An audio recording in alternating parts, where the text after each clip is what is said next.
Hey there, gang. It is time for another comic book unboxing video. I have been given this short box of comic books to grade and list for sale on eBay, but here's the thing. I have no idea at all what is actually in this box.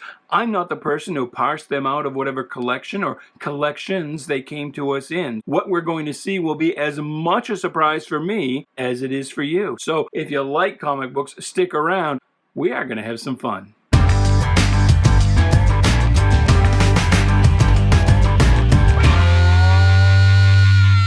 Hey there, Bubby. Welcome to Shanghalla. My name is Duke, and this is an unboxing video. So please do like, share, subscribe, comment away, do all the groovy things, and do stick around until the end of the video for the super double extra top secret password you need to enter the great 1,000 subscriber giveaway contest. I do want to apologize up front. You may hear some background noise in this. The last video, I turned off the fan that I had running, and I just about died.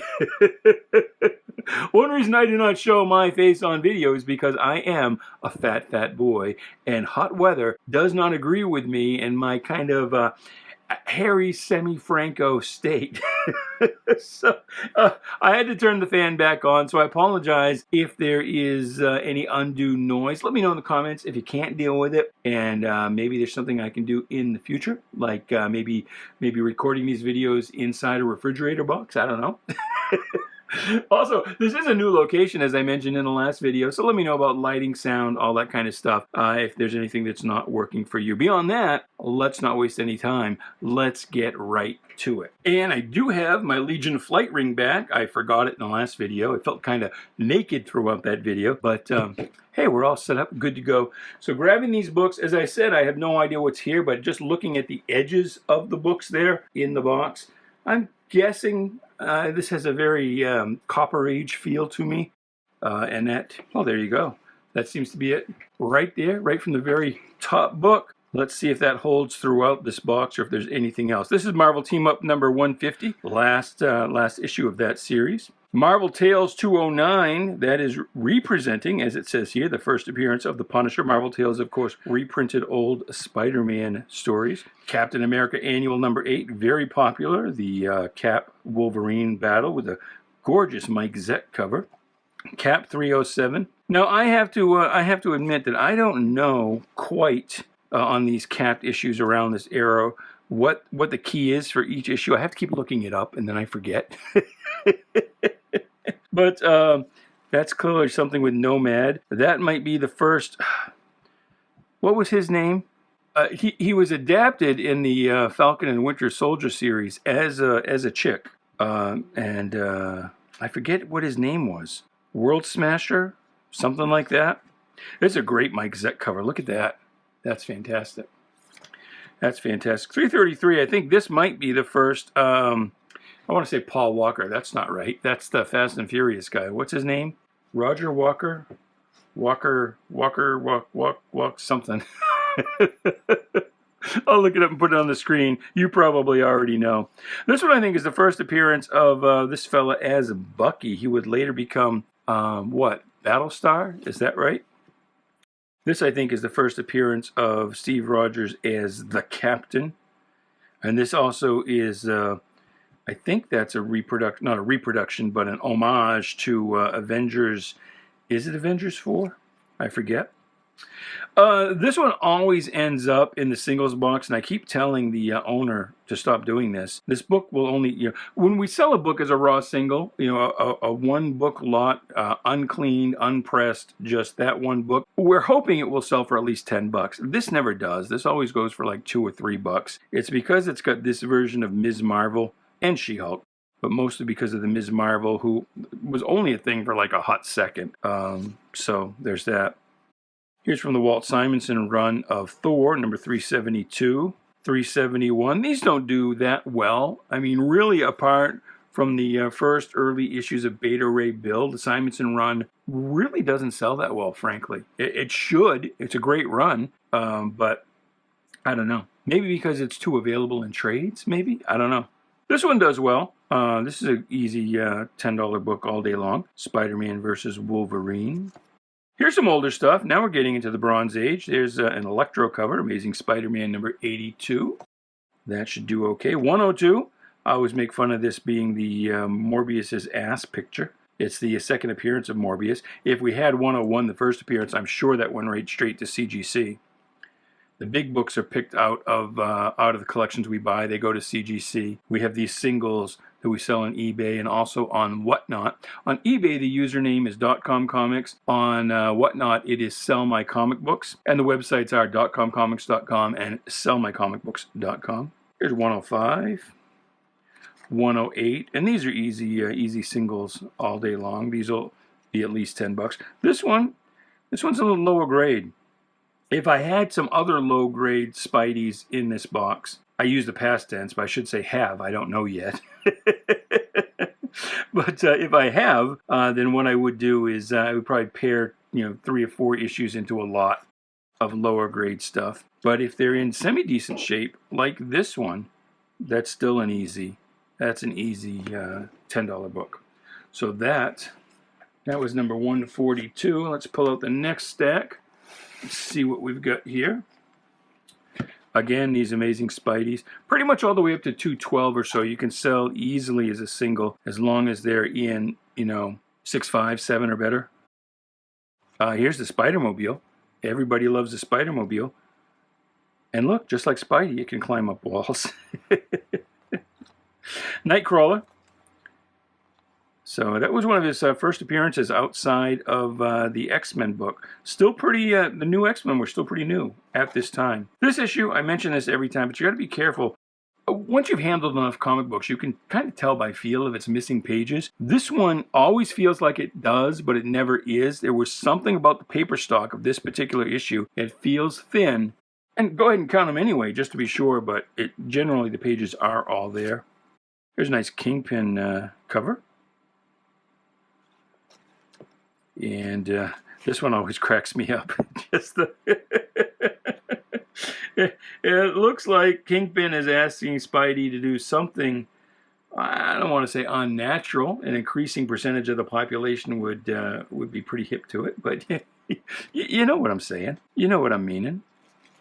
Here's a little fight inside. It's not really clear from this cover that they're inside a museum, but it sort of looks like Magic Tail Guy here has got a pet dinosaur skeleton, but they are actually inside a museum. The only hint is kind of this window here. Here's Spidey v. Lizard, and Stegron was his name. You don't see much of Stegron today, do you? 167 with J. Jonah in the Spider Slayer suit. Spider Slayer. It was hard to say. And somebody called Superstar, who I've completely forgotten. This is the first appearance of, maybe this Superstar. Oh, the new Superstar. So this must have been a cameo, because this one is usually what we sell as the first appearance of Will-O-the-Wisp. And somebody else who doesn't appear much these days. But, he was trumpeted on this cover as being the next great Spidey villain. I don't think they realized at the time that all the really good Spidey villains are different animal avatars, really. Here's an, Spidey's ID is, yes, Spidey's ID is being revealed, but maybe not. This is right around the time, actually I came in a little earlier than this, but I was getting issues sporadically, and it was right about the time of this Dr. Foster storyline as a kid that I became a regular reader of Spider-Man. This issue does well. Nova. Here's number 191. Another Spider Slayer. It feels like there's several books in this bag, and there are. Let's take a look. Are they all the same thing? Quite possibly. Be cool if there was a 194 stuck in here that nobody noticed. If we had a 194, first appearance of the Black Cat, that almost certainly went right straight to CGC. What do we got? 191, 192. 189, that John Byrne storyline was a good one. I remember that. And there's Man-Wolf, again by John Byrne, 190. So 194, we skipped to 195, but 195 is the second appearance of the Black Cat. And there's a couple of books in this bag as well. Maybe we've got our 194 in here. What do you think? What are the odds? I'm guessing pretty low. 195. Oh, 193. Look at that. So 193, 195, we're missing the 194. That's the Human Fly. He started out as the Human Fly, but then Marvel did a book based on the real-life stuntman who went by the moniker of the Human Fly. And at that point, they changed this villain to just the Fly. And he would say, "Help me!" No, that was Jeff Goldblum. "Help me! Must go faster."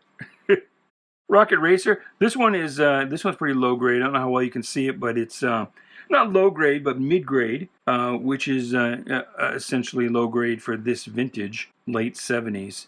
This I will pair with that other book. Hopefully we can find a few more lower grade books. This one's kind of lower grade too, Molten Man. A lot of wrinkling down in that area. This one's not high grade, but should still sell as a single fairly decently because it does have Punisher. Punisher and Marvel's version of Hitman, which does predate the DC Hitman by quite a few years. Looks like this box is going to be pretty much all Spider-Man, doesn't it? Here is some more Hitman Punisher. Let's see what else is in here. Spidey definitely sells well. Here's 176 with some Flash Thompson Green Goblin action. There's Green Goblin. If memory serves, this was not an Osborn. This was somebody else at this time. Leave a comment down below if you know different, or if you just want to confirm my greatness, my infallible memory. There's 177. 180, quite a few books in this bag as well. We'll take a look at all of them. 180. Oops. Too many goblins. Look at that. Oh, somebody's dead. Oh no, who could it be? 181. Here's Rocket Racer again, because skateboarding was a big thing at this time. A fad that was popular enough that the middle-aged men who made the comic books had heard about it. Here's kind of a version of DC's War Wheel that was always plaguing Blackhawk. Here they call it Big Wheel, though. This is the White Dragon, not the White Tiger. That's a hero. White Dragon was the villain. Oh, look, there's Punisher in 201. That might mean we've got 200 in this box. Here is 185. Peter graduates from college. He graduated from high school right away. People forget he was still just a high school student when he was introduced, when Spidey was first introduced. And so when Tom Holland is in the movies as a high school student, and you have these fanboys going, "Oh, it's just Spider-Boy. That's not my Spider-Man. That's not the real thing." Well, he was a high school student when he was first introduced, but he did graduate from high school pretty quickly. It took him forever to get out of college, though. Forever real time, at least. There's 185. 186. Big old crease line right there. I might put that in with the low-grade stuff if I need to. Here's Cap. I can't remember if that's the actual Cap. I think it's Electro in disguise, maybe. Here's a cover that's kind of hard sometimes to get in high grade because of all that black. It tends to pick up every little imperfection. Boom, boom, boom. 201 sells pretty well with the Punisher. Punisher's still pretty popular. Not quite as much as he once was. Here's 200. That's a landmark issue. 202, more Punisher. Guess that's all that's in that bag. So much Spidey. So much Spidey. So much Mysterio. Look at that. 199. More Mysterio. This one looks weird, though. At least the figure in the front looks like it was inked with a marker, but I don't know. 196. Oh, look. Aunt May's dead. That happens a lot. There's Kingpin. 197. Who was a Spider-Man villain before he was a Daredevil villain. He works better with Daredevil, though, I think. I tend to think. And here we have Dazzler guest starring. This would have been right around the time her series started. 204, so I think that's like the third or fourth appearance of Black Cat. I think it's third. 204 and 205 here would be the fourth appearance of Black Cat. And there's just Pete Gone Wild. Spring Break. In this little Charlie Brown shirt here, do you make that out? I wonder if that was on purpose. Color that differently, and that is a Charlie Brown sweater for sure. Here's Mephisto. Final curtain. I think this is the first 50-cent issue. I'm not sure. I always wonder who won the $2,500. Also bugs me because there should be a comma right there between the 2 and the 5. Here's a Craven issue. We saw this in the last box, or did we see it earlier in this box? I forget. Madam Webb, first appearance of Madam Webb. That issue's really taken off with the movie in production. And so that issue should do well. That's probably it looks like it's about an 8.0, so that's probably a $25, $30 comic book. That ain't nothing. No sir, by golly, ollie gee. Now we're going to switch over to some Silver Age DC. Look at that. See, you never know. Obviously, these books came out of different collections. There's number 35, Green Lantern. Here is a team up with the Flash in 143. Kind of a little bit of a hole there in the spine at the top staple. Secrets of the Flying Batcave. Wow. With actual bat wings that you could put somebody's eye out with one of those. That's dangerous. Skipping up into the Bronze Age, there's number 281. 286, nice Joker cover. It's not very high grade, but should still do well. There we go. We already saw this issue. We already saw this issue. Clearly coming to us from different collections. Here's some more. Hammerhead. Hammerhead was dead at this time, if I remember correctly. So he's ghosting it up. Some Doc Ock action besides. Hey, somebody's getting... That's a pretty lower grade too. I might throw this one into a lot with some other stuff. Oh, look at this. Super Friends number 1. Now, here's what you don't know. The comic book, and I just actually found this out recently. The Super Friends comic book actually came out before the TV show. This came out in 1976. Actually, well, maybe it didn't. I'll have to look that up. It's dated November, but it actually came out in like August because it was a bi-monthly book. And I think the cartoon started in September. I'll have to check it up and put that on the screen. This is like the second Superman Flash race. Second or third, not sure. This is an important issue, Green Lantern number 40. This is the one, the first issue. You'd had the Golden Age Flash and some Justice Society members appearing earlier in issues of the Flash. But this crossover with the Golden Age Green Lantern is the first DC comic that really solidified the whole concept of the multiverse, that actually used the phrase multiverse, I believe. I'm not sure if it's the first one that said Earth 1 and Earth 2, or if that was done in the Flash. But that one was kind of the first, really, okay, this is what we're going to call it. This is what it's going to be. Because it was kind of an ad hoc thing at first. This looks like Stanley Garon. That was his book. That's a Bizarro issue, 254. Pretty rough on that book, but should still sell well. Hey, look at this. First appearance of Jubilee. It's a direct sales edition. X-Men 244. First appearance of Mr. Sinister, X-Men 221. I should say Uncanny X-Men. Here is 268, which is valued for being an iconic Jim Lee cover. But whatever. I don't think it's that good a cover. And X-Men number 4, first appearance of Omega Red. So that's kind of a big deal as well. Let's see what we got in the next stack. Wolverine number 1. That one is always a big deal, but always check the back. Don't let anybody sell you this just selling you the front cover. Don't buy it online with just a photo of the front cover, because this section right here is notorious for picking up fingerprints and smudges and things like that. So always make sure you look at both the front and the back of the book. You also a lot of times get like thumbprints right in here as well on the front cover.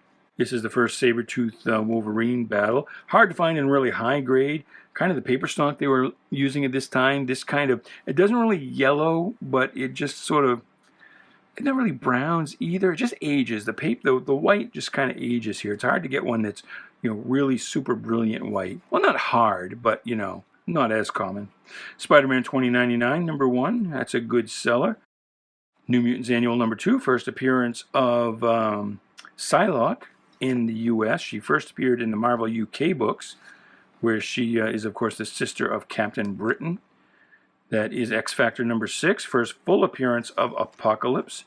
24, first appearance of the Angel as Archangel. I prefer the real wings to the metal wings. That's just me. 281, I don't know. Boss keeps putting these in the box too, and I keep telling them to quit it. That's like a $2, $3 book. I mean, the price guides will tell you it's a $10 or $12 or $15 book, but it's really, on eBay, it goes for like, as a single, 2 or 3. This one does pretty decently depending on who's bidding on it. If you get a couple people fighting over it. We've sold this, it's gone for 3. We've sold it, it's gone for 30. But that's the first appearance of Bishop. First appearance of Legion and New Mutants 26. First appearance of Carol Danvers as Binary. They had come up with another Captain Marvel and tried to figure out what they could do with Carol Danvers rather than just shunting her into limbo. So they came up with this character that they called Binary. Here's a classic part of the Hellfire Club saga, 132. That's on the bag, not on the book.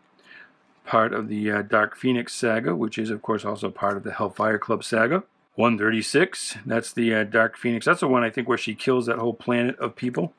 Here's 137, that's the death of Jean Grey. 139, nice Kitty Pryde spotlight. 140, featuring Wendigo. Here's the classic first part of the Days of Future Past story. Uncanny X-Men number 141. It's actually, this is the last issue that was in the indicia, just X-Men. With this issue, 142, the book officially became Uncanny X-Men. Uncanny had been part of the title on the cover since issue 114. But that's the first issue where it is officially Uncanny X-Men. All right. Moving right along. We're making good time, this box. There's an homage to the first appearance of the Incredible Hulk. That's issue 393, special 30th anniversary issue. Tales of the Jedi, Dark Lords of the Sith, number 1. These books I don't know that well. Myself personally, after the run of the original Star Wars Marvel book that featured Jackson, when Jackson did not appear at all in Empire, I realized that the comic book adaptations really didn't matter. They weren't going to count into any of the movies. I stopped really having a lot of interest in them. So I've never read any of these Star Wars books. Of course, by this time I had long gone over Star Wars anyway. I did not like the prequels, and I absolutely despise the sequels. For me, Star Wars is just the original 3 movies, and that's it. But anyway, I have to look up and see if these are key. If this is the first appearance of Luke's kids, or not Luke's kids, Han and Leia's kids, and I forget their names. Because unlike the movies, they had Han and Leia had twins in the extended universe stuff. Here's Thor number 180, nice. 338, second appearance of Beta Ray Bill. There's the first appearance, nice, and a newsstand copy as well. That should be a $50, $60, $70 book on eBay. Sweet. Nice to see that. 181. Here is, I think that's an early appearance of Eddie Brock, or the first appearance of Eddie Brock, who would, of course, become one with the Venom symbiote. Web of Spider-Man number 18. Told you in the last video we get at least one of these in every box. There it is in this box. That's on the bag, not the cover. And that's a good $10 or $15 book all day long. We saw this earlier in low grade. There it is in decent grade to be sold as a single. Punisher number 1, first issue of the ongoing series. That's also a good, dependable book. Here's part of the mini-series. This mini-series, lately, I haven't been getting the whole series. They've been coming to me in boxes kind of parsed out. But this original miniseries does sell well as singles, so that's good. Howard the Duck, I think this is a price variant. I'll have to look it up, but this looks very much like a price variant to me, where the book was 25 cents, and then in certain markets they tested 30 cents. Somewhere online you can probably find what cities they tested that in. It wasn't very extensive. Here's Howard number 1. Heavily speculated book, really glutted the market, and so it was not worth a lot for a lot of years, but now again that's a good dependable $15, $20 book. This one does quite well. Doctor Strange number 1 from 1974 with the Frank Brunner artwork. Daredevil 181, we looked at a bunch of Daredevils in the last box. Didn't have this issue, but here it is here. and that is the death of Elektra. 179, just before the death of Elektra. Let's see. And this will be the last stack for this box. So let's see what we've got. Nice Deathlok cover on Captain America. I really do like this cover. I really do. That's a cool cover. Should do well.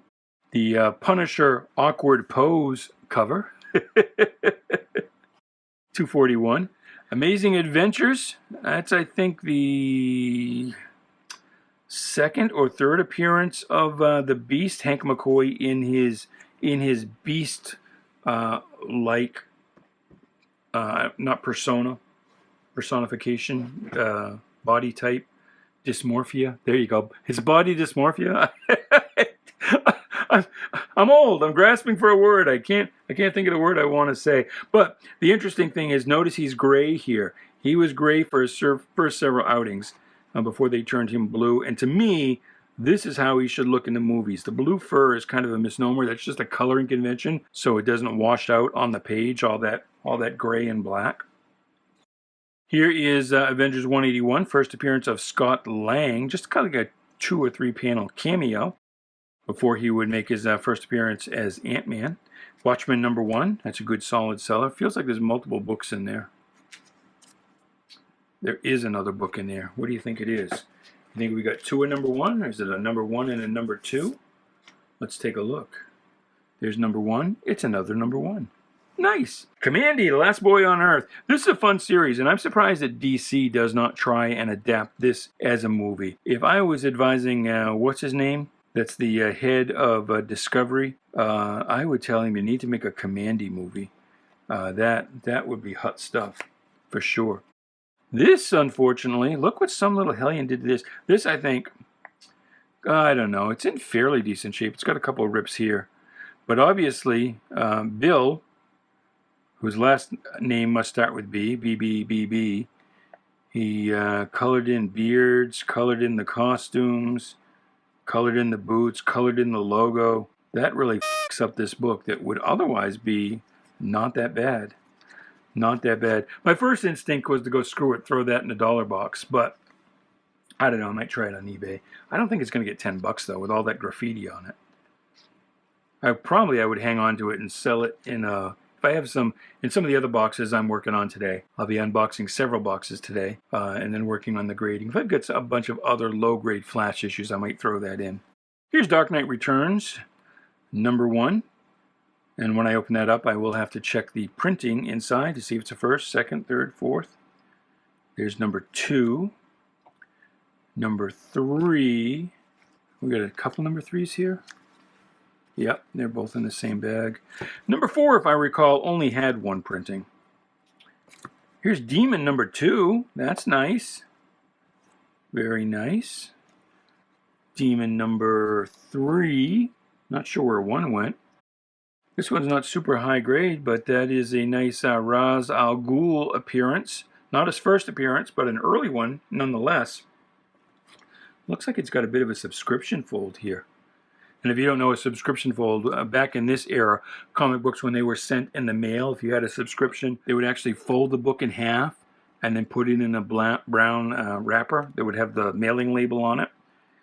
Because they didn't expect people in this era, they didn't expect people to hang on to comic books. You wouldn't be expected to save a comic book any more than you would the daily newspaper. And so, yeah, that's what that is. When you get a fold like that, it goes through all the pages. You can see it on the front and the back. That's called a subscription fold.